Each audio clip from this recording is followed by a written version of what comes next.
오늘은 출애굽기 4장 2절의 말씀을 가지고 네 손에 있는 것이 무엇이냐라는 제목으로 하나님 말씀을 나누고자 합니다. 출애굽기 3장에서 4장 말씀을 보면요, 하나님께서 이스라엘 백성들을 출애굽시키기 위해서 모세를 부르세요.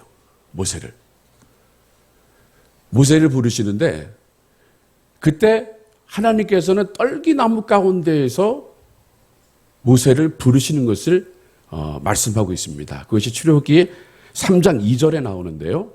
이제 하나님과 이제 첫 만남을 모세는 경험하게 합니다. 우리 한번 출애굽기 3장 2절 말씀을 봉독하겠습니다. 시작. 여호와의 사자가 떨기나무 불꽃 가운데에서 그에게 나타나시니라. 그가 보니 떨기나무에 불이 붙었으니 사라지지 아니하는지라.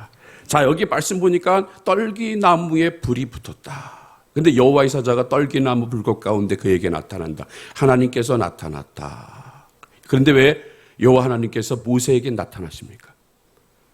바로 모세를 이스라엘 지도자로 세워 애굽에서 고통받는 이스라엘 백성들을 구출하기 위해서 지도자로 삼습니다. 부르십니다. 쓰시려고 부르세요. 자, 그런데 여러분, 만약 여러분들이 이스라엘 백성들을 애굽에서 탈출시키기 위한 계획을 세운다고 하면 여러분들은 어떤 지도자로 세우시겠습니까? 여러분들이라면 아마 어벤져스적 그분 되어야 될 것 같아요. 젊어야 되고 잘생겼으면 더 좋고 목소리도 크면 좋고 리더십도 있고 많이 배우고 뭔가 좀 사람들에게 이렇게 끌리는 그런 사람이면 좋잖아요. 말도 조리 있게 잘하면 또 금상첨화죠. 우리 사람들의 기준이 여기에 다 잡혀 있어요. 뭔가 좀 확실해야 돼. 완벽해야 돼. 그래서 글을 세우면 뭔가 좀 잘 될 것 같아요. 그게 사람의 기준입니다. 그런데 하나님은요, 우리의 생각과는 정반대로 하는 거예요. 하나님은 가문이 좋다고 해서, 학식이 높다고 해서, 재물이 많다고 해서, 또 인물이 출중한다고 해서 하나님 쓰시지 않는다는 거예요. 우리가 여러분 예수님의 어떤 모습인가 한번 보는데요. 우리가 상상하는 예수님, 르네상스, 이 서양의 르네상스를 걸치기 전에 그런 서양의 기독교 문화가, 유럽의 기독교 문화가 막 전성기였을 때 그 예수님의 그린 모습들을 보면요, 기가 막혀요. 우리 한번 사진을 한번 보겠는데요. 여러분 보셨죠? 선한 목자. 저 예수님 보세요. 얼마나 멋있어. 키도 크고 잘생겼지. 그렇죠? 그 다음 거 한번 보세요. 이제 문을 두드리노니 네가 문을 열면 내가 들어가서 너와 함께 먹겠다라는. 보세요. 예수님 모습 보면 저기도 키도 크고 잘생기셨어요. 백인이시고. 우리가 생각하는 예수님은. 또 한번 보세요. 여기 이제 겟세마네 동산에서 하나님께 예수님이 기도하는 거예요. 저 때도 보세요. 콧날이 오딱하고 머리도 길고 기가 막히죠. 그렇죠? 그런데 여러분, 예수님은요, 나시린이 아니야. 잘 생각해야 돼요. 여러분, 예수님은 나시린이야. 이 이스라엘 민족들 중에 머리를 기를 수 있는 건요, 나시린들만 머리를 기를 수가 있어요.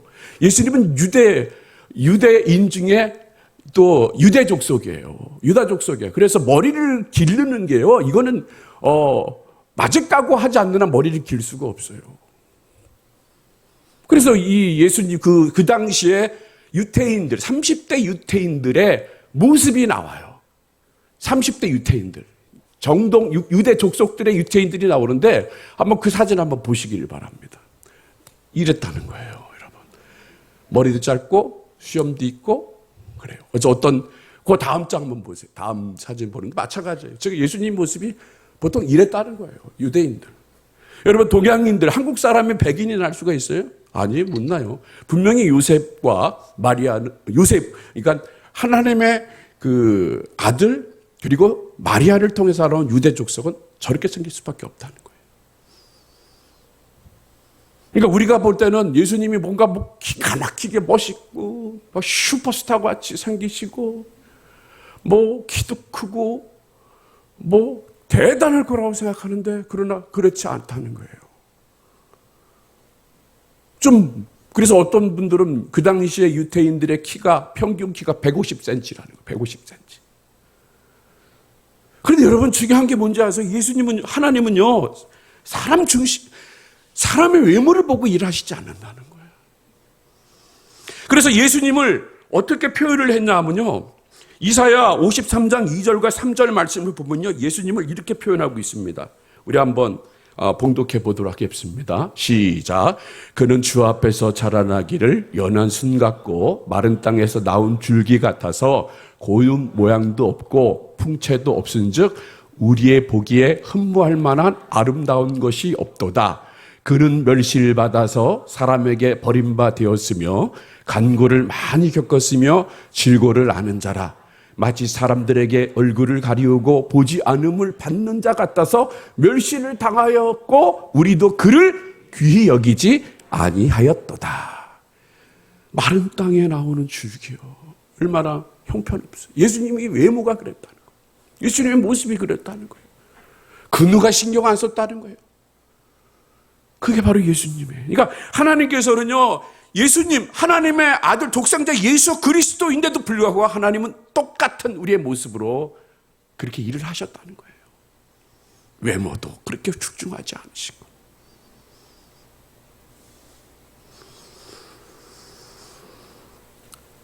사도 바울도 마찬가지입니다. 사도 바울도요, 고린도전서 15장 8절 말씀을 보면요, 뭐라고 얘기하냐면요, 그가 고백을 해요. 나중에 만삭되지 못하여 난 자 같은 내게도 예수님이 보이셨다고 그래요. 맨 나중에 만삭되지 못한 자, 그러니까 태어날 때부터 부족한 자가 바로 사도 바울이라는 거예요. 그런데도 하나님이 누구를 사용하세요? 부족한 사도 바울을 사용하시는 거예요.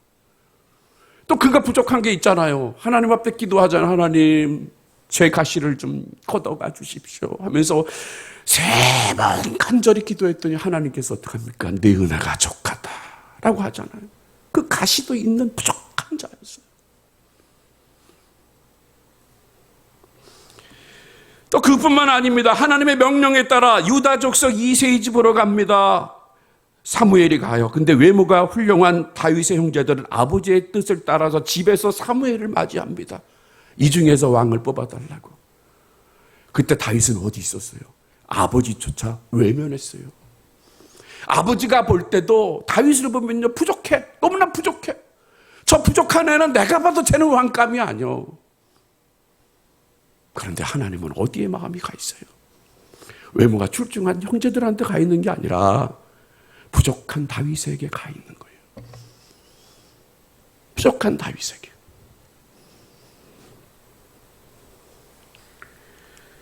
오늘 우리 수요예배 찬양을 하잖아요. 우리 고등학생이 여기 3명이 저번 주부터 섰어. 너무 예뻐요. 지금은 부족해. 그렇죠? 근데 저 부족한 게, 저 미완성에 하나님이 쓰시면요, 어마무시한 강력한 능력으로 하나님 감싸주셔서 우리 대한민국을 이끌어갈 그런 능력 있는 사람으로 하나님이 세워줄 줄로 믿습니다. 여러분, 우리가 그런 마음 가지고 주의 일을 하는 거예요. 내가 완벽하다. 내가 서울대 성악과를 나와가지고 개뿔 그래서 하나님이 안 쓰세요. 내가 부족한 걸 하나님이 쓰시는 거예요. 왜 그랬냐면 고린도전서 1장 25절에서 29절 말씀을 보면요, 하나님이 이렇게 말씀하고 계세요. 예수님이. 자, 한번 쭉 봉독해 볼게요. 시작. 하나님의 미련한 것이 사람보다 지혜 있고 하나님의 약한 것이 사람보다 강하니라. 형제들아, 너희를 부르심을 보라. 육체를 따라 지혜 있는 자가 많지 아니하며 능한 자가 많지 아니하며 문벌 좋은 자가 많지 아니하도다. 그러나 하나님께서 세상에 미련한 것들을 택하사 지혜 있는 자들을 부끄럽게 하려 하시고 세상에 약한 것들을 택하사 강한 것들을 부끄럽게 하려 하시며 하나님께서 세상에 천한 것들과 멸시받는 것들과 없는 것들을 택하사 있는 것들을 폐하려 하시나니 이는 아무 육체라도 하나님 앞에서 자랑하지 못하게 하려 하심이라.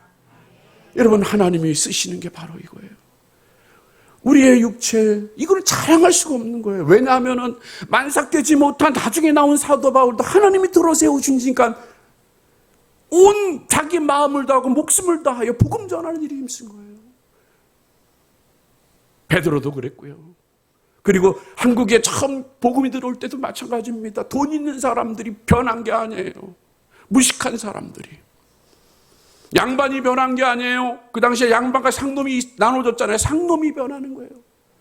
교회가 완전히 바뀌어졌습니다. 상놈이 교회에서 장로가 되고 양반은 장로가 안 되는 거예요. 집사가 되는. 그게 바로 교회인 거예요.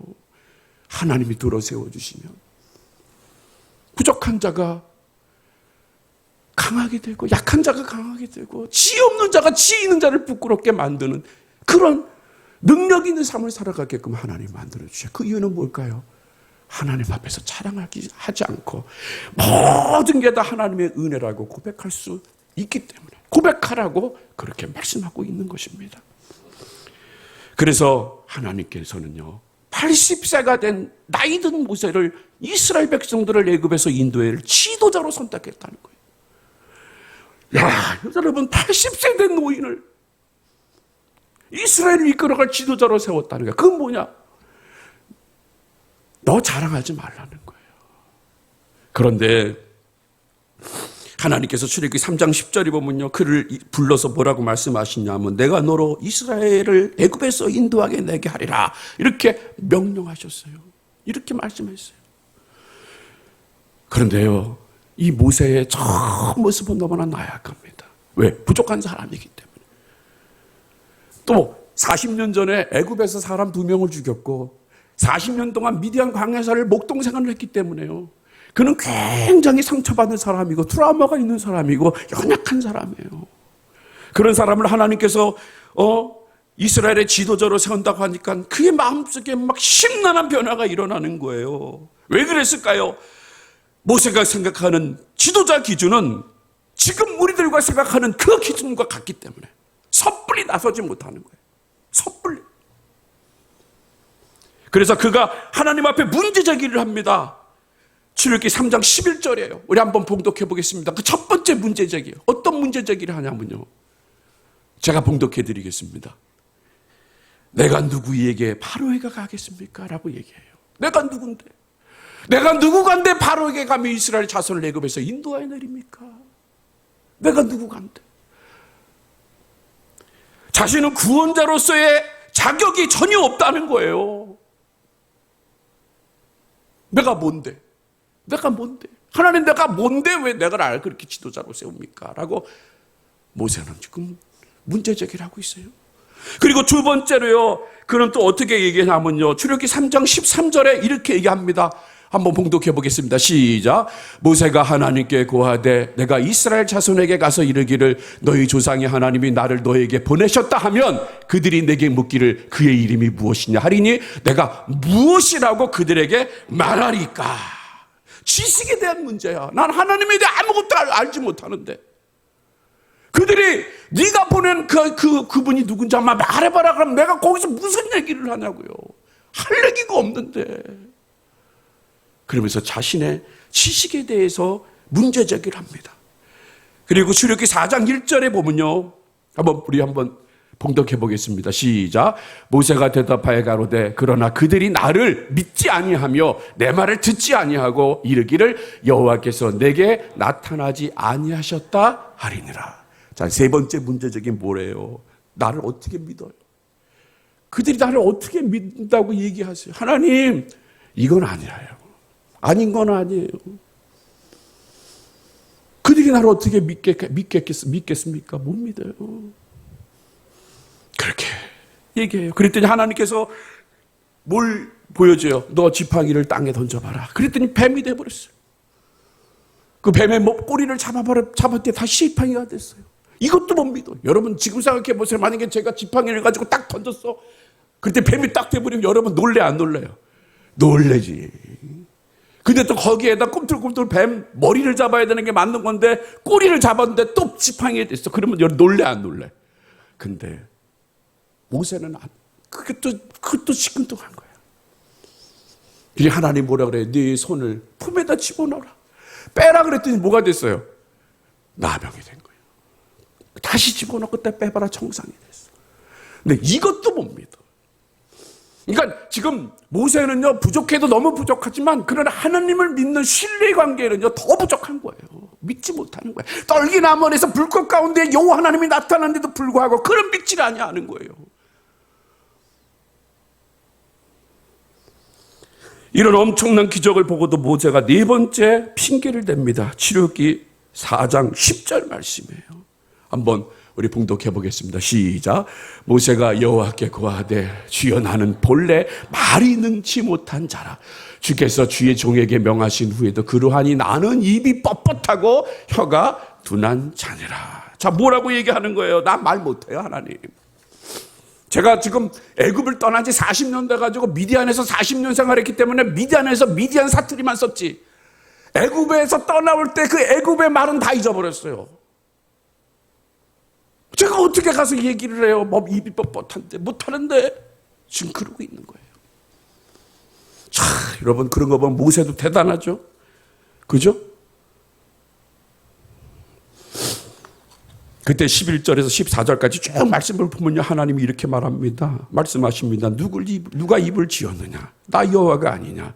이제 가라. 내가 네 입과 함께 있어 할 말을 가르치겠다. 내 형 아론이 있지 아니하냐? 그를 대변인을 함께 보내겠다. 라고 하나님은 말씀하셨어요. 아주 구체적으로 말씀하세요. 내가 네가 말이 뻣뻣하면 네 형 아론을 붙여주겠다. 그리고 내가 너와 함께 하겠다. 그러면서 계속적으로 모세를 설득하고 있어요.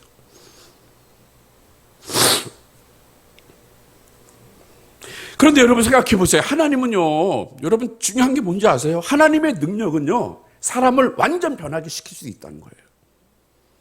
하나님의 능력은. 모세에게 너 말이 뻣뻣하냐? 내가 명하노니 그 입이 풀릴지어다 하면 막 입에서 막 천상유수의 말이 나올 수도 있어요. 그런데 하나님이 절대 그러지 않으셨다는 거예요. 그냥 형 아론을 붙여주겠다. 하나님이 사용하시는 건 뭐 형이 상학적으로 여러분을 모세를 사용하는 게 아니에요. 있는 그대로 사용하신다는 거예요, 결국. 그러면서 하나님께서는요, 이 말씀 중에 꼭 모세에게 했던 말이 있는데 그게 뭐냐면 내가 너와 함께 하겠다는 이 말씀을 빼놓지 않고 계시다는 거예요. 내가 너와 함께 하겠다. 네가 이렇게 부족하지만 그러나 내가 너와 함께 하겠다. 그래서 이 말씀이야말로 지도자가 갖춰야 할 그 어떤 스펙보다 중요한 거예요. 왜요? 하나님께서 함께 하실 때 우리는 불가능이 없음을 믿으시기를 바랍니다. 내 능력이 아니라 능력의 근원이신 하나님께서 함께 하시면 내가 바다를 거닐지라도요, 침몰치 않아요. 그래서 다윗이 고백하잖아요. 내가 사망의 음침한 골짜기를 거닐지라도 해를 두려워하지 않은 것은 주께서 나와 함께 하심이라. 주께서 나와 함께 하시는 거예요. 애초에 하나님이 다윗이 그 고백을 안 하게끔 그런 사망의 음침한 골짜기를 안 주셔도 되는데, 그런 하나님은 다윗에게 그런 골짜기를 주신 이유가 뭘까요? 내가 너와 함께 하는 것을 그가 고백할 수 있게끔. 그래서 우리들이 신앙생활 하면서요, 그런 길을 걸어갈 수 있습니다. 마치 바다와 같은 길을 걸어갈 수가 있어요. 불 같은 길을 걸어갈 수 있습니다. 여러 가지 시험당할 일을 건너갈 수 있어요. 하나님께의 능력은요, 그것을 그냥 건너뛰어서 다른 데로 보낼 수 있어요. 그런데 하나님께서는 그 길을 가게 하고 그 어려운 길을 가게 하는 이유는 뭔지 아세요? 바로 내가 하나님이 나와 함께 계시다는 그 고백을 할 수 있게끔 그렇게 우리를 만들어 주시는 거란 말이에요. 그래서 우리는요, 그걸 피할 생각을 하지 마셔야 된다는 거예요. 그래서 지금 이 모세에게 고백받는 게, 고백을 지금 듣고 싶은 게 바로 그거예요. 하나님이 함께 하셨구나 라는 그 고백을 듣고 싶은 거예요. 그래서 계속적으로 내가 너와 함께 하겠다, 내가 너와 함께 하겠다고 말씀하고 계십니다. 그런데요, 정말 모세는 끈질깁니다. 나중에 변명을 하다 안 되니까 이제는 단도직입적으로 출애굽기 4장 13절에 이렇게 말을 하고 있어요. 한번 봉독해 보겠습니다. 시작. 모세가 가로되 주여 보낼 만자를 보내소서. 기가 막힐 일이죠. 뭐라 그래요? 보낼 만한 자를 보내소서.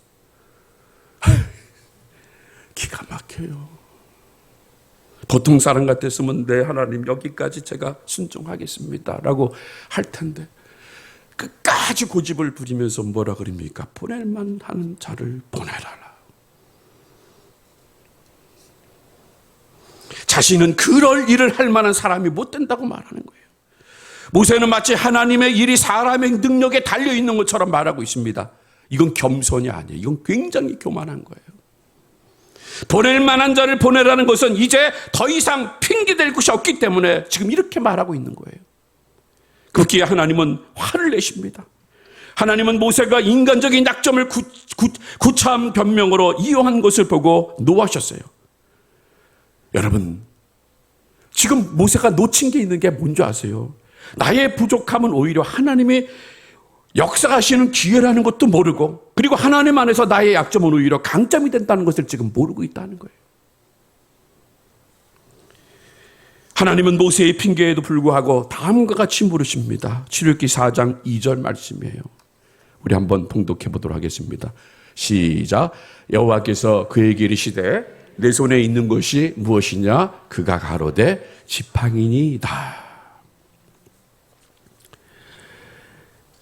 지금 모세에게 향해서 네 손에 가지고 있는 게 뭐냐고 물어봐요. 그랬더니 모세가 대답하죠. 지팡이입니다. 여기서 우리가 알 수 있는 것이 있는데 바로 무엇이냐면요. 사람은요, 없는 것을 먼저 봐요. 사람은 없는 것을 먼저 보지만, 그러나 하나님은 있는 것을 보시고 그것을 사용하신다는 거예요. 하나님은 우리에게 없는 것을 찾지 않으세요.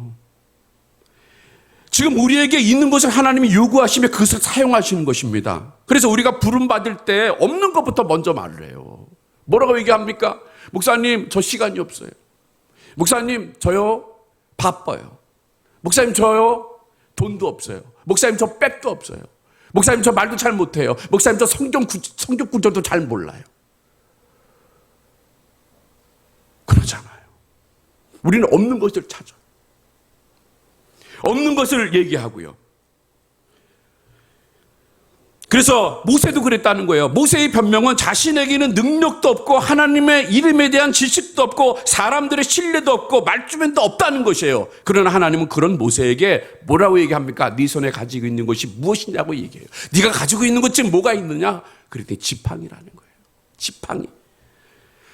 하나님은 어떤 특별한 것을 요구하시는 것이 아니에요. 지금 모세가 가지고 있는 것을 쓰시겠다는 거예요. 하나님은 그렇다는 거예요. 예수님도요, 오병이의 기적을 일으킬 때도 마찬가지입니다. 그때 사람들이 배고파하고 있었어요. 식사 때가 됐는데 그때 제자들한테 물어봤습니다. 야, 이제 밥을 먹어야 되는데 어떻게 하냐. 이렇게 제자들이 뭐라 그럽니까? 한 200데나리 오는 좀 있어야 될 것 같습니다. 라고 얘기하잖아요. 근데 그 제자들은 그게 없어. 제자들은 그 돈이 없어요. 우리가 생각할 때는 그 돈이면은 해결될 수 있겠지만, 그러나 제자들은 그 돈이 없어. 그런데 예수님은 그것을 가지고 뭐라 그래? 야, 그러면 200데나리 어제 대출 받아서 와서 밥을 좀 사줘라. 이렇게 얘기하지 않으시고 뭐라고 그랬습니까? 네게 있는 것들이 뭐가 있느냐? 한번 찾아봐라. 그랬더니 제자들이 찾아다니면서 그 소녀가 가지고 있는 오병이요. 보리떡 5개, 물고기 2마리. 예수님한테 갖다 놓는 거예요. 그래서 예수님께서 어떻게 합니까? 이것을 축사하신 거예요. 있는 것을 축사하셨더니 5,000명이 먹고 12강족이나 남았다는 거예요. 하나님께서는 어떤 특별한 것을 원하시는 게 아니에요. 여러분, 없는 것을 가져오라고 얘기하시는 거 아니에요. 있는 것을 가져오라고 말씀하시는 것이지. 그런데 우리는 계속 없는 거를 봐요. 그뿐만 아닙니다. 나중에 4,000명을 먹일 때도 있어요. 그러면 오병이의 기적이 나서면 지금 우리가 가지고 있는 것이 물고기 보리떡 7개와 물고기 2마리가 있습니다. 전에처럼 축사하시면 모든 사람들이 배불리 먹을 수 있겠습니다라고 고백이 나와야 되잖아요. 그런데 딴소리를 직접 봤는데도 그들이 가지고 있는 게 뭐냐 한번 찾아봐라 그랬더니 보리떡 7개가 떡 7개가 있고 물고기 2마리가 있어요. 그때 똑같이 예수님 축사하시고 4,000명을 먹고 7강족이나 남았다는 거예요.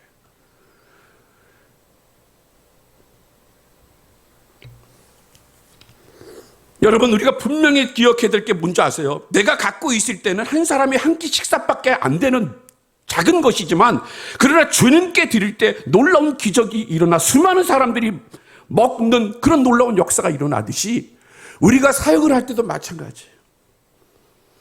우리가 정말 중요한 건 뭔지 아세요? 우리가 사역을 합니다. 우리가 교회를 합니다. 그런데 하나님은 여러분들에게 없는 것을 있게 해달라고 만들지 않으세요.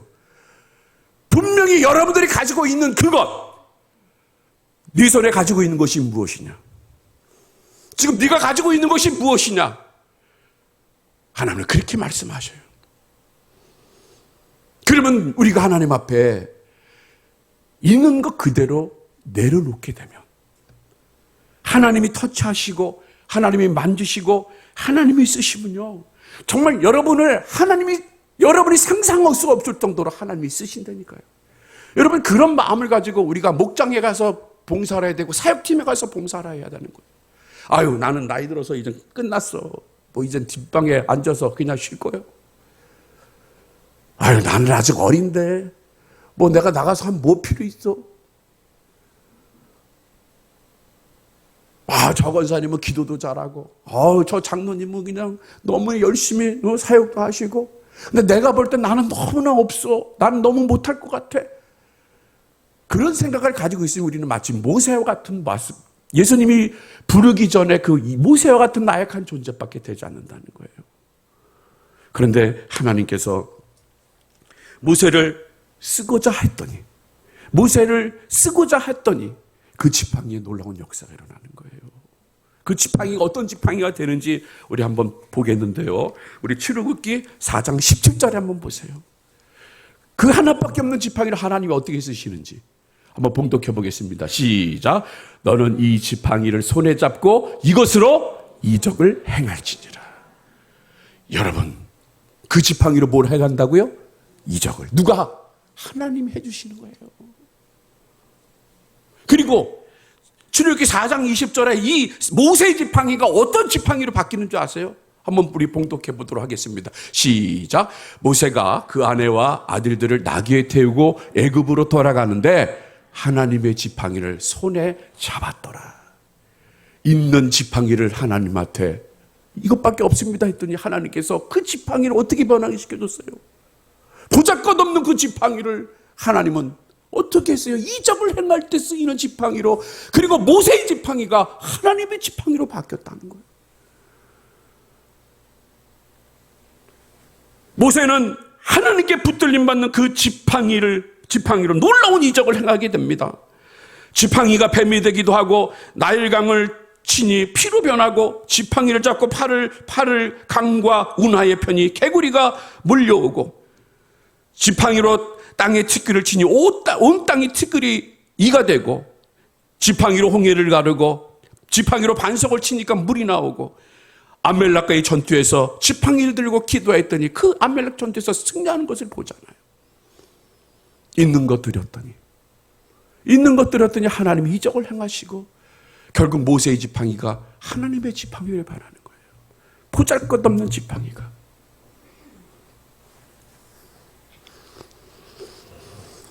사랑하는 성도 여러분, 말씀을 맺겠습니다.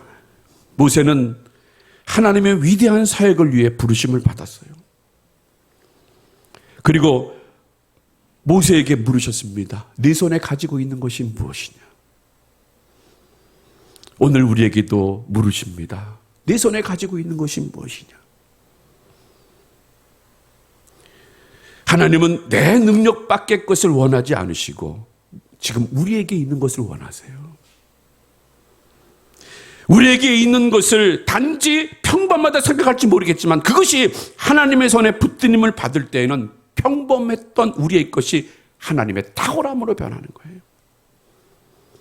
그러므로 사랑하는 성도 여러분, 나의 평범한 것이 하나님의 탁월함으로 쓰임받는 저와 여러분이 되시기를 바랍니다. 그래서 이 마지막 때요, 정말 하나님 마음을 시원케 해드리시기를 바랍니다. 정말 일꾼은 없어요. 일꾼이 없어요. 근데 추수할 것이 너무나 많아요. 그때 하나님께서 그 일꾼을 찾으시는데, 근데 나는 이거 없어요, 저거 없어요, 못해요. 그럼 하나님은 가슴을 태우는 거예요. 오늘 이 저녁에 하나님이 여러분들에게 물어보십니다. 네 손에 가진 것이 무엇이냐? 그러면 그 말씀에 그냥 순종하시고 하나님의 선한 사업에 쓰임받아서 여러분이 상상할 수 없는 놀라운 능력을 체험할 수 있는 저와 여러분이 되시기를 주님의 이름으로 축복합니다. 아까